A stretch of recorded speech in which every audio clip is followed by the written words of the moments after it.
समाजाच्या आरक्षण व विविध मागण्यासाठी चांदूर रेल्वे येथे 5 सप्टेंबर रोजी उपविभागीय कार्यालयावर धडक मोर्चा नेण्यात आला। या मोर्चात समाजातील युवा नेतृत्व सूरज मेश्राम यांच्या नेतृत्वावर निघाला। या मोर्चाचे अंदाजे 7 ते 8 हजार भोई समाजातील लोकांनी मोठ्या संख्येत सहभाग घेतला होता। मुख्यतः महिला, युवा वर्ग, विद्यार्थी व वृद्धांची, पुरुषांची संख्या मोठ्या प्रमाणात होती। जय भोई राजाच्या घोषणा पूर्ण चांदूर रेल्वे शहरात घुमत होत्या। भोई समाजाला अनुसूचित जमाती प्रवर्गातून आरक्षण देण्यात यावे, कारण इतर समाजातील भोई समाजाला अनुसूचित जमातीचे आरक्षण असून भोई समाज हा भटकती करून आदिवासींच्या तेच जगणारा आहे। भोई समाजाला विभागातील सर्वात मोठी मच्छी बाजारपेठ उपलब्ध करून देण्यात यावी। NDRF मध्ये भोई समाजातील लोकांना 70% नोकरी आरक्षण देण्यात यावे। समाजाला वेगळा विशेष प्रवर्गातून घरकुल मंजूर करण्यात यावी। गावोगावी भोई समाज मंदिर बांधून देण्यात यावे। शिक्षणात समाजातील विद्यार्थ्यांना संपूर्ण फी माफी किंवा सवलत देण्यात यावी। धरणाच्या मासेमारी कॉन्ट्रॅक्ट भोई समाजाला मिळण्यात यावा, यासारख्या मागण्यांचे निवेदन उपविभागीय अधिकारी यांना देण्यात आले। या मोर्चात हजारोंच्या संख्येने भोई समाजातील लोकांचा सहभाग असूनही अतिशय शिस्तबद्ध व शांततेपणे हा मोर्चा यशस्वी झाला। मुख्यतः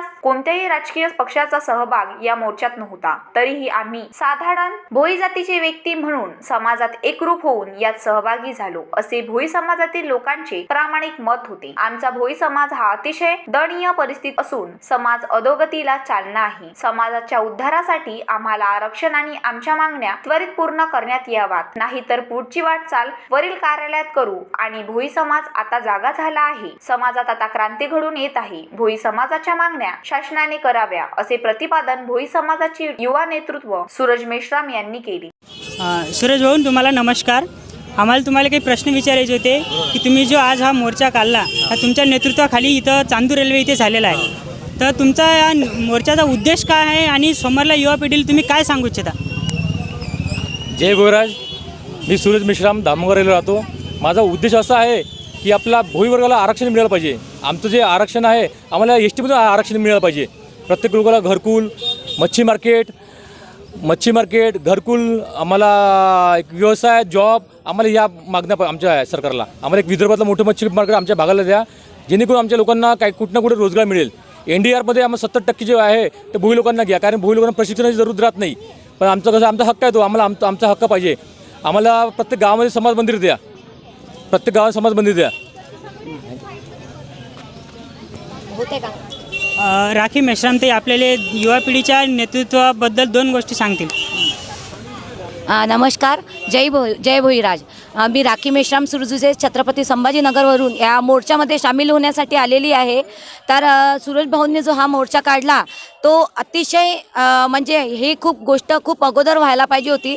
कोणत्याही आपल्याला शासनाने आपल्याला दुर्लक्ष केलं आहे शासनाने आमच्याकडे, आणि आमचा समाज आधीपासूनच भटका असून याला मध्ये टाकलं। पण ओरिजिनल हा जो समाज आहे हा बिहार, उत्तर प्रदेश, आंध्र प्रदेश, ओडिसा, आसाम हा ST मध्ये आहे। तर आमची हीच मागणी आहे की आम्हाला जर NT मधून आमच्या समाजाला जर ST मध्ये टाकलं तर आमच्या समाजाला रोजगार मिळेल, आणि समाजाची अधोगती आता वाढतच चाललेली आहे। तर माझी अशी शासनाला विनंती आहे की त्यांनी आमच्या समाजाला NT मधून ST मध्ये टाकावं, आणि मुलींना जे आहे युवा वर्गाला शिक्षणासाठी फी एकतर माफ करावी, नाही तर फीमध्ये सवलत द्यावी, आणि घरकुल जे आहे घरकुल आमच्या भोई जातीला भोई समाजाला वेगळे घरकुल असे आम्हाला मान्य करून द्यावे। आणि आपत्ती व्यवस्थापन जे हे आहे NDRF टीममध्ये न घेता आमचा भोई समाज सगळ्या लोकांना वाचवण्याचं काम करतो। तर माझ्या भोई समाजाला 70% त्यामध्ये आरक्षण देऊन 70% जागा आरक्षित करून भोई समाजाला त्यामध्ये रोजगार द्यावा।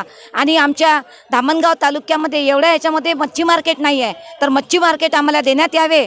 आणि बाकीचं जे समाज मंदिर आहे, शिक्षण आहे, आणि बाकीच्या ज्या योजना आहे, इतर योजनाचा आम्हाला लाभ शासनाकडून मिळत नाही आहे, आणि आतापर्यंत कुठल्याही राजकीय पक्षाने सुद्धा आमच्याकडे दुर्लक्ष केलेलं आहे।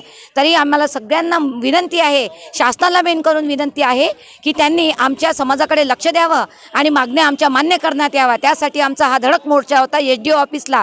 जर या मागण्या आता जर मान्य केल्या नाही तर आमचा जो मोर्चा आहे आणखी आक्रमक पवित्र आम्ही घेणार, आणि आम्ही SDOचा आता SDO झालेला आहे, मग जिल्हाधिकारी कार्यालय, मग मंत्रालय, आणि त्याच्या पुढे पण आमचे आहे आमचं जे आंदोलनाचा आम्ही तुम्हाला इशारा देत आहोत। तर शासनाने आमच्याकडे लक्ष द्यावं ही विनंती। ही एक गर्वाची गोष्ट आहे की आपल्या भोई समाजाचा एक मोर्चा आणि भोई समाजात जागृती निर्माण होण्यासाठी ह्या मोर्चाचे आयोजित केलेले आहे आणि युवा पिढीसाठी एक चांगली संधी, सुवर्ण संधी की आपल्या हक्कासाठी लढण्यासाठी आपल्याला एका चांगल्या व्यक्तीचे सपोर्ट आणि मार्गदर्शन भेटले. अशाच प्रकारे पुढेही आपल्याला मार्गदर्शन भेटावे म्हणून या युवा पिढींना सर्वांना आग्रहाची विनंती की सूरजभाऊ मेश्राम यांना सपोर्ट करून त्यांची अधिक ताकद वाढवावी ही आमच्या नम्र विनंती आहे. जय भोईराज. गजानन फिरके, the sting corporation news, Dhamangaon railway.